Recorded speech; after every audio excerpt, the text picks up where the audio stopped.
Wherefore, Series 3, Episode 15. Once upon a time, many years ago, the Stroud Museum was in the Art and Science Building on Lansdowne Road.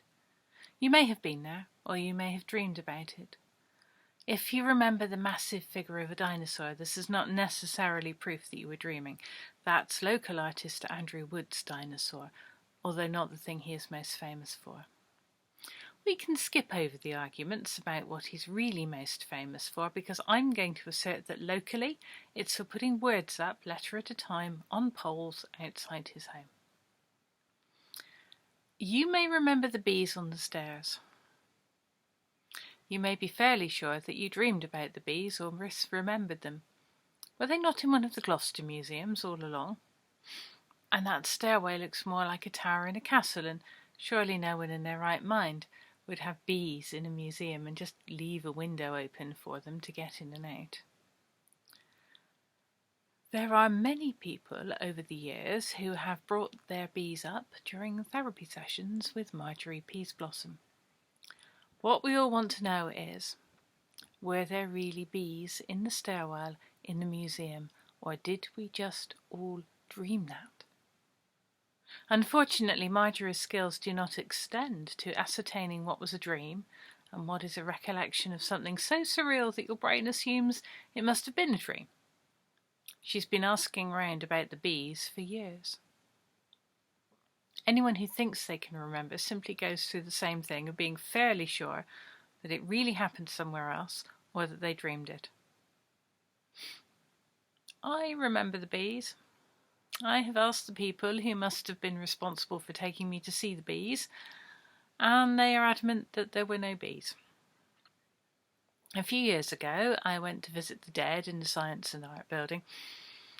Science and Art Building. The order of the words depends on the direction the wind is blowing from when you read it. Anyway, I went to visit the dead there. You'd be surprised by how many dead people there are on Lansdowne Road, and some of them are quite sociable. It was this experience that led me to Andrew Wood's dinosaur, still very much in location and not made of dream fabric and apparently visible to other people as well.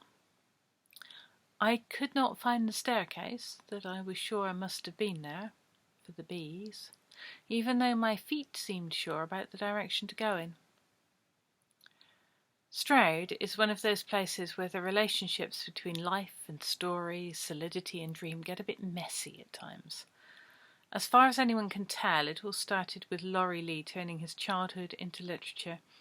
It's been compounded since then in all kinds of ways. All those other poets going about sharing bits of dream as though they were real life, and bits of real life as though they were dreams. All the semi-autobiographical art exhibitions at SVA. The people who, on a Saturday, dress up as the kind of people who might be going to a farmer's market, only to stand around in the street pretending to go to the farmer's market. The lines between truth and performance can get hazy. It's much the same with the bees. Sometimes I think there never were any real bees, and it was astral moths infecting people's perceptions so as to lay non-corporeal eggs in their frontal cortexes.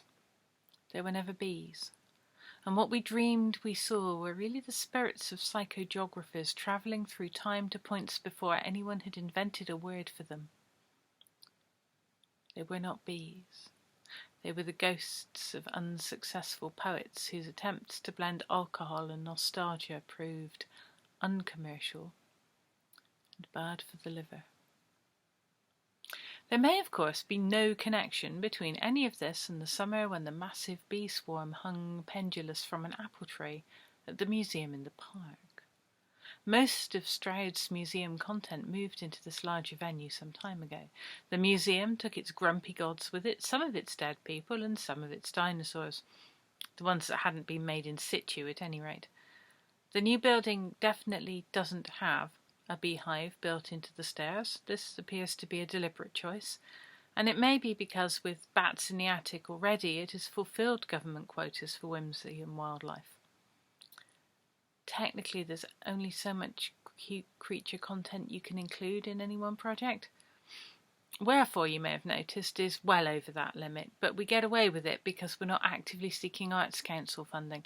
There's no amount of grant money that makes it worth cutting back the number of appearances by badgers, or in any way restricting the number of lines given to talking creatures. Where are those bees now?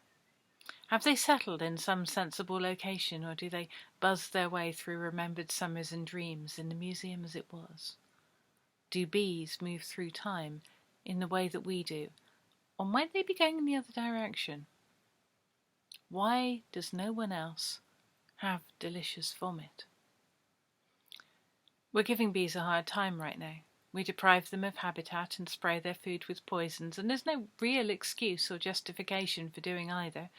Meanwhile, bees crack on with being cute and pollinating our food sources and protecting us from starving to death. It's as well that bees do not have lawyers, because we would not have got this kind of deal if anyone had been able to contemplate or write any small print. Those bee dreams may be a call to action. The memory of bees, who might or might not have existed, may be calling you from summery childhood days, from that long, eternal single summer that you remember when you were happy and carefree and life was good. It's curious how many people have that memory without actually having had the childhood to go with it. Recollections of the perfect summer that never was may be one of the gifts of the universe. The bounty of summer reduced into a single concentrated feeling of sweetness, which is basically what the bees are doing when they make honey. Even if there isn't some grand plan in all of this, you could act as if there were. You could embrace those bee dreams as a call to action and go nurture a few dandelions on their behalf. You could undertake never to spray a chemical onto anything. You could stop mowing your lawn and make room for the exuberance of wildflowers. Feed your bees that their little round bodies may never know hunger. Do you remember the humming sound of the bees on the stairs? Do you remember how their hum was the song of the perfect childhood summer?